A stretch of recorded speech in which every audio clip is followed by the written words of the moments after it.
François est de retour pour vous jouer un mauvais tour. François l'embrouille? François Damien, qui n'est d'ailleurs pas né en Picardie comme son nom le laisse présager, mais à Uccle, en Belgique. Ah, François Damiens! Non, peut-être. Oui, bien sûr. Oui, c'est ça.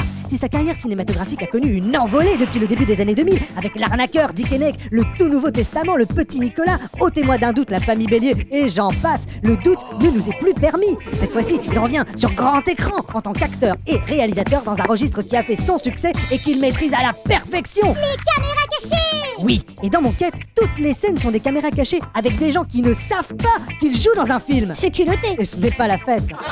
Mais, au fait, ça veut dire quoi, Monquête? Eh bien, Quête, c'est un peuple de Sibérie centrale, anciennement chasseurs, cueilleurs et nomades.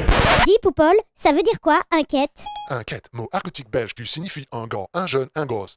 Bon, Monquête, ça veut simplement dire mon gosse, mon enfant, tu vois? Très bien. Non, mais très bien. Alors, porter des caméras cachées sur grand écran, coup de génie ou fausse bonne idée? Est-ce que l'on rit à en pleurer? Bref, est-ce que ça vaut le coup d'aller le voir? On vous dit tout dans la gif-histoire du film Monquête. Oh my god.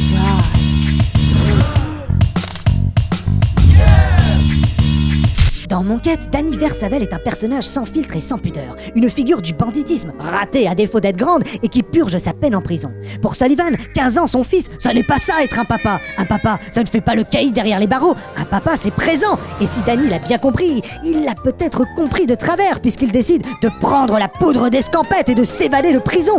Dany se retrouve alors en cavale avec son fils, mais disponible pour lui enseigner tout ce qu'il sait, lui donner tout ce qu'il a. De petites magouilles en situation ubuesque, Monquête vous raconte leur histoire et vous entraîne dans les péripéties d'une relation père-fils pour le moins atypique. Alors, est-ce que ça vaut le coup d'aller le voir? Pour les inconditionnels de François Damien, ce film est probablement un passage obligé. On les retrouve dans le registre où il excelle. Les caméras cachées! Certaines d'entre elles sont hilarantes, burlesques et absurdes à souhait. C'est d'ailleurs le premier film de cette année au cours duquel j'ai eu un véritable fou rire à en pleurer. Je voulais du François Damien et j'en ai eu sur grand écran. Et au niveau du scénario? C'est là le point décevant de ce long métrage. Si le film a été pensé et structuré autour d'une ossature globale avec un point de départ et d'arrivée, le scénario, lui, a évolué au gré des caméras cachées. C'est-à-dire? Eh bien, c'est un film qui a nécessité 1 an et demi de tournage et qui a été tourné de façon linéaire, dans l'ordre, du début à la fin. Chaque caméra cachée tournée, puis validée et intégrée au long métrage a donc eu une incidence sur la suite des événements et le scénario a été réécrit à chaque fois en conséquence.